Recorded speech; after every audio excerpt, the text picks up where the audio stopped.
ମୋ ଗାଁ ଏମିତି ଏକ ପରିବେଶ ଯେଉଁଠାକୁ ଗଲେ ମନ ଝୁରି ଥାଏ ଏବଂ ଫେରିବାକୁ ମନ ହୁଏ ନାହିଁ।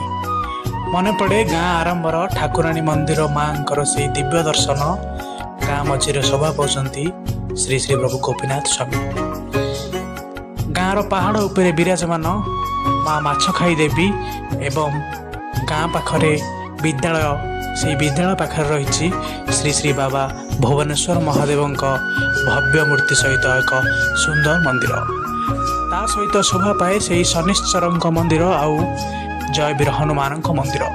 ମୋ ଗାଁର ପାଣି, ପବନ, ଜଳ ଏସବୁ ସମସ୍ତଙ୍କ ମନକୁ କିଣିନିଏ। ଗାଁର ଭୂଇଁ ସତେ ଏପରି ଲାଗେ ଯେପରି ସ୍ୱର୍ଗରୁ ବର୍ଷା ସହିତ ପାରିଜାତ ଫୁଲର ବାସ୍ନା ଆସୁଛି।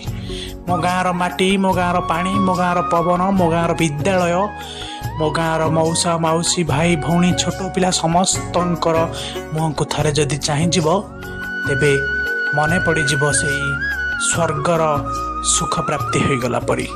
ମୋ ଗାଁ ଏମିତି ଏକ ନିଆରା ନାଁଟି, ମୋ ଗାଁ ଏମିତି ଏକ ନିଆରା ନାଁଟି ଯାହାର ନାଁ ହେଉଛି ଲଣ୍ଡାଜୁଆଳି।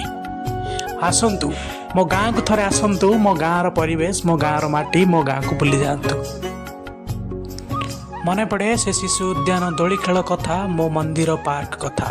ମନେ ପଡ଼େ ସେ ଖଟା ଆମ୍ବର କାହାଣୀ, ଲଙ୍କା ଲୁଣ ସହ ଯୋଡ଼ି ହୋଇ ରହିଥିବା ନିବିଡ଼ ସମ୍ପର୍କ। ମନରେ ଆସିଯାଏ ସମସ୍ତଙ୍କୁ ସକାଳ ସମୟରେ ଗରମା ଗରମ ଚାହା ଯୋଗାଉଥିବା ସେଇ କୈଳାସ ଭାଇର କଥା। ମନେ ପଡ଼େ ଗାଁ ଶେଷରେ ଥିବା ନଳକୂପଟିଏ ସମସ୍ତଙ୍କୁ ବର୍ଷ ସାରା ପାଣି ଯୋଗାଉଥିବା କଥା। ମୋ ଗାଁର ପରିବେଶ, ମୋ ଗାଁର ଲୋକ